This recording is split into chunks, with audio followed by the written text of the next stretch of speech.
In this episode, I'm going to be unboxing and having a closer look at all of those bits and bobs I got from TJD Models last episode, which are going to go together to make my absolutely epic lunchbox build. And talking of lunchboxes, remember, you can still order this, your very own special edition deVille Torques Tamiya lunchbox t-shirt right now on Torques Tamiya. Right now, I'm going to try that again. Right now from TorquesTamiya.com. It's hand screen printed to order and absolutely epic. I love mine. Ladies and gentlemen, this is deVille Torques Tamiya.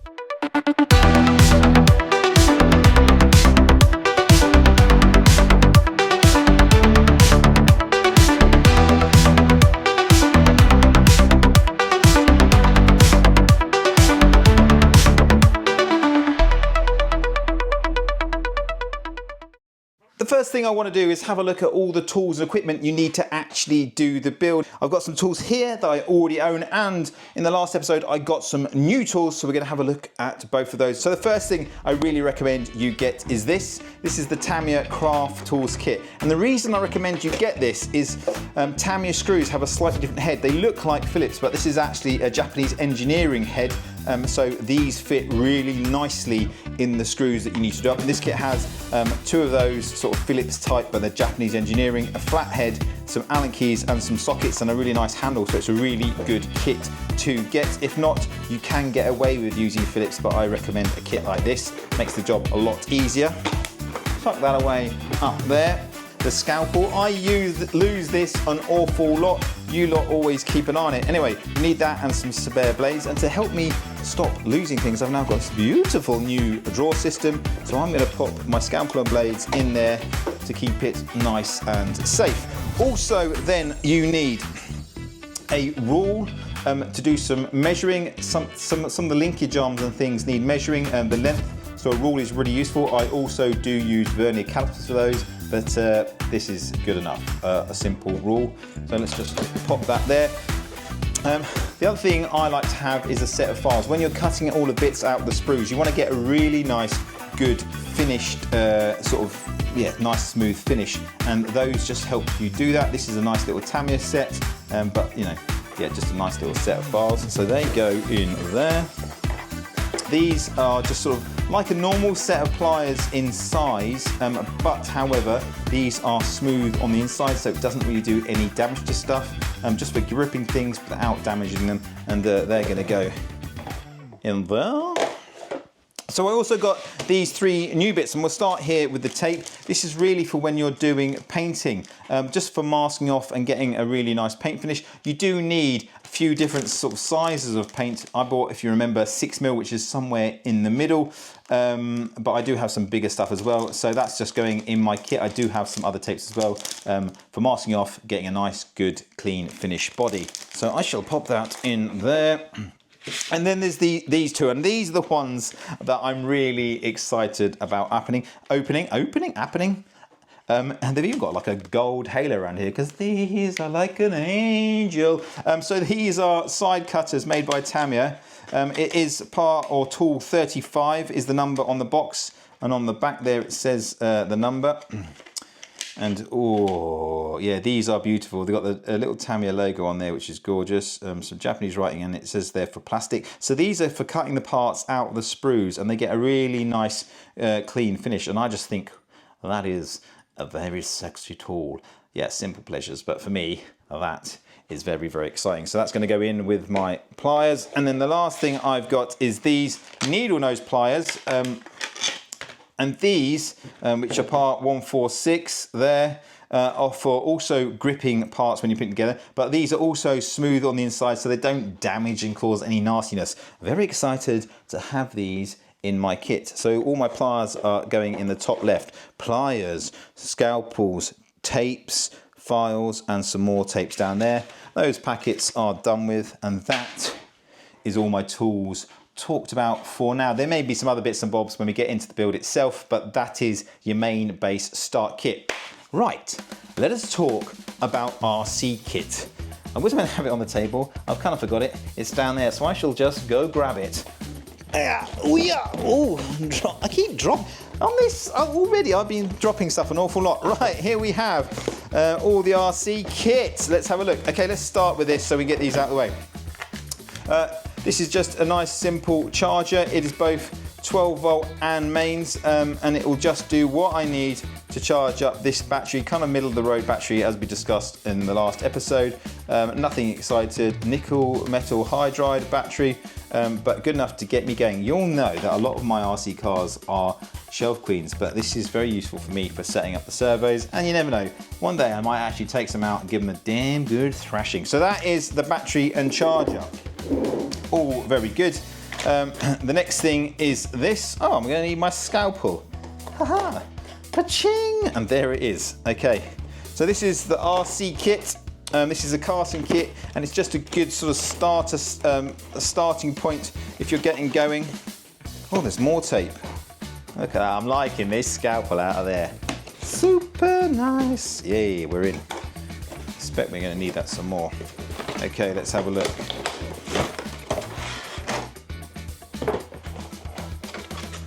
Yeah, is that taped on? Yeah, it's taped on.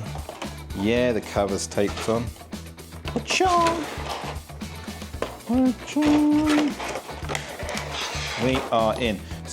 And then in the bottom here, really important you have a look in the bottom, because you have your receiver that receives the signal from this, and they should already be paired together. And then, super importantly, you have your servo. Now you can buy these separately, they're around sort of 12 to 15 pounds. And I think this is the right one for the Lunchbox, so we'll rock and roll that. So that's my receiver and my servo. There's also some bits for the servo to different adapters if you're doing other projects, but normally within the Tamiya kit I'll have what I need, so I shouldn't need those, so they can stay in the box. And then the last thing you're going to need, reference RC kit, if you've got a motor, is this speed controller. So you don't always need to buy a speed controller, but there's something I want you to check if you're buying your own kit. There's a sticker on the box which lets you know that there is one of these in the Lunchbox kit, which is the next thing we are looking at. So let's go to the Lunchbox kit. Here we go. It's down here. Here it is. The Lunchbox kit. Can we just take a moment to enjoy that box art? Isn't that absolutely stunning? The details on a Tamiya box are gorgeous. Now, going back to that speed controller, first thing you need to look at when buying your kit, does it have this sticker right here? It includes an electronic forward and reverse speed controller. So I already got this out of the box, it was in there, and I made sure it had that sticker, so I didn't need to get one of those separately. You would be sorely disappointed if you got your kit home and that was the one thing you were missing. There is tons of information on this box. And I was having a look at it earlier, and it talks about these hop-ups here. And blow me, half of these hop-ups we're doing on this kit. It's got the suspension and it's got the bearings. Those are two things that we're going to be doing and having a look at later. So that's pretty cool. But just, I mean, look at all that. Beautiful, beautiful information and artwork. I absolutely love that. The Tamiya boxes, they just got the design, everything right. And when you get them, it's a super happy place. Anyway, shall we have a look inside? I think we should. First thing I always do is flip this over and put it upside down right next to me. And all of the empty packaging I always put inside that. That's in case there's any little bit and bob hidden away that I might have missed. It means I haven't thrown it in the bin and I don't then chuck that away. In fact, I never chuck them away, I just put them on my shelf in the box. But I keep that for the whole build. Don't throw things away in case you've missed a tiny little part. Anyway, I digress, because look at that. It's just the way they lay them out with the tyres, the shell, the boxes, and then these inner boxes. I just think they're gorgeous. It's like a snazzy dessert for me. Just wonderful. Every time I see it, but I not only see it, smell it. The rubbery plasticiness, it's a smell of Tamiya, and I just think that's gorgeous. All right, let's get everything out of here. So we've got the little box, we've got the body shell, and underneath the body shell is the sort of kind of chassis, I suppose, the tub or chassis. And then under there, we've got some parts. I'm just gonna get it all out and lay it on the table. We've then got more parts, more parts, wheelie parts, windowy parts, chassis parts, tyres, and instructions, and I think, right, and get that out of the way. That is lovely, isn't it? Okay, put that out of the way. So, you'll have some sort of leaflet here. This is kind of like, it's nothing you need, get rid of that. Then you'll have your decals. Okay, put them somewhere super safe, out the way for now. Keep them nice and flat. So I'm gonna pop that in the bottom of the box, out the way. Aerial straw. Modern day RC kit doesn't need a massive whip antenna, but these are cool for that retro look, so I always keep these, and you can put them on if you just want that RC kind of retro look, but I'm kind of not going to put it with the kit at the moment, so I get rid of it. Okay, instructions, super important, and they normally, when I'm doing a build, just sit on my cutting mat because I work from those, so they can stay there. Now what I'm going to do is just look at all the parts and sort of get myself organised. Familiarise yourself with the parts. So all the parts on the, in fact, should we just get them? Let's get them out. All the parts are normally alphabetically kind of given a letter designation. They're in the bag together, so parts D. Okay, I'm going to put those there as parts D. The chassis or tub, we can put there as a chassis and tub. Wheels, we know these are the wheels, so they can go over here with the rubber. Get those out of the way for now with tyres there. The window parts I'm going to leave in there with the body. Let's have a look here. Oh, I love opening this. It's just exciting for me opening this. Look at this, that's like every time you open one of these, it's like a little mini Christmas win. So this is sort of gearbox, these are parts B. So if they're D, then B are going to their left. Keep that out of the way. So I'm going to try and put things down in alphabetical order, if that makes any sense. Here are, keep those out of the way. Here are the servo bits I was on about. Those are the servo bits. Well, I don't need the ones that came with my servo. Just always pop those to the side there. I know what those are for later. Oh, it's kind of a rubbery happiness. That's A, so that's going to go there. So that's A, B. A, B, D I've got at the moment. A, B, D. We've also got these gorgeous chrome. These gorgeous chrome parts, which are, I think, more body. No, there is a suspension in there as well. What, I'm going to keep these in the wrapper so I don't damage them. What is your letter? C. I think these are C. That would complete it. That makes perfect sense. I'm going to keep these in the wrapper because they're chrome. I don't want to get them scratched. So I'm going to put them in there. C. So it goes A, B, C, D. Lovely. I've got my body. For the build, I'm going to get that out of the way. That's obviously going to need to get painting, and I'll talk about that later. So that can go in the box, out the way. We're starting to look organised here. Get the RC kit, empty boxes out the way. All the RC kit can stay out the way for now. I've got my controllers. The last box I need to have a look in, and this is really like the Ark of the Covenant for me. Indiana Jones. A little reference if you know that, because just opening them up is super exciting. What you're going to see, I just cut it on one side and peel it open like that. Ooh, ooh! So there is instantly just a whole batch of goodies. An absolutely massive cable tie, greasers, tools. I coveted this little socket when I first got it. I'm going to leave these in the packets for now until I get onto the live build, but I could just start to yet again familiarise myself with them and understand what's in there. Bit of rubber tubing, which is an nose for suspension, some tape and a gear. Okay, so that's sort of like engineering stuff. A bumperette, I can put that with the tub. Box or packet A for nuts and bolts. That'll be the first one I need to open when making. A wheelie bar in there. And then some suspension and all sorts of bits. Not numbered, that. The suspension, it's kind of big engineering bits, and that can go with that.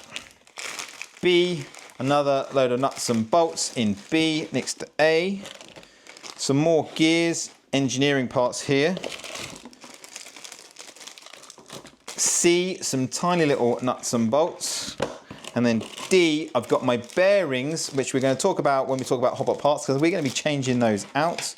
But that's A, B, C, D. And then the last thing is my motor, which is getting swapped out yet again, because we're going to be looking at the hop-up parts, which we're going to do right now. Let's tuck this out the way.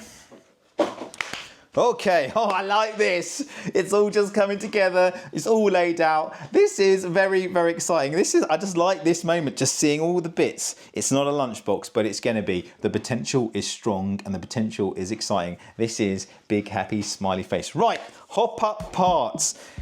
So I wanted to keep this lunchbox very much Tamiya. I didn't want it to lose its kind of heritage, but I just wanted it to just be a little bit special. So the first thing is this is the 540 motor, and what I've got to upgrade it is this.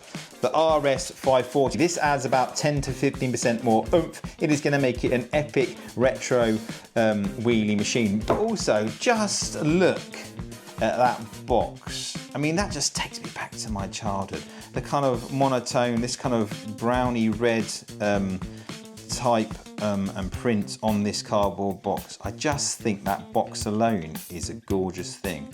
So that is the RS 540 Sport Tune motor. It's making me a very happy man. So that's going to be replacing that. So I'm not going to need that. So that can go in my box out the way for a rainy day. Very handy if I was ever doing a grasshopper build, I could put that straight into it. All right, so that is my RS 540. Should we take it out and have a look? This for me is like opening the crown jewels. I don't even want to damage this box. Oh yeah, there it is. It's got this great, look at that, bit of origami. It's captivated in this marvelous. What are you going to look like? What are you going to look like? Cool.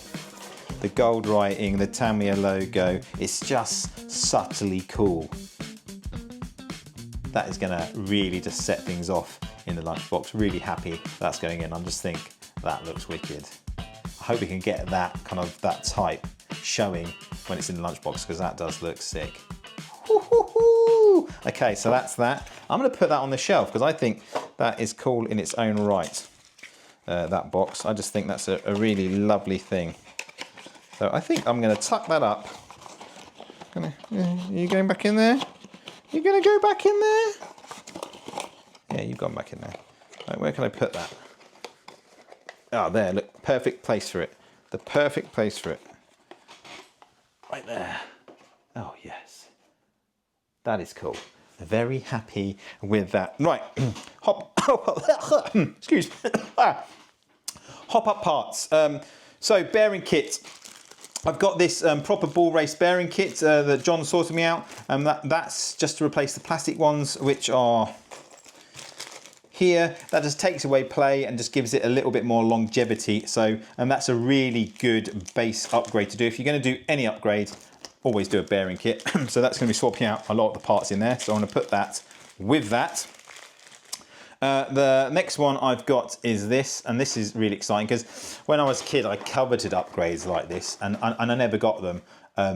Just the model alone was expensive enough for me as a child, let alone to dream of having things like the shock absorber upgraded kit. So this is for the lunchbox. It is absolutely wicked. It is part number 50520. That is going to be cool. There's two sets of those, which are going to replace just the standard spring, not dampened shock. So that's going to make it ride a lot better. Then the last thing I'm going to be using is this. This is the deVille Torques Tamiya switch upgrade. You may know that all the ESCs now don't have the old school Tamiya switch. I've developed this, which is a little ABS unit, which I 3D print, and it goes with this type of ESC that you get with the kits. The switch locates in that, and this allows you to use the standard Tamiya hole pattern. So I'm going to be doing that in this kit. The last thing I need to talk about is this.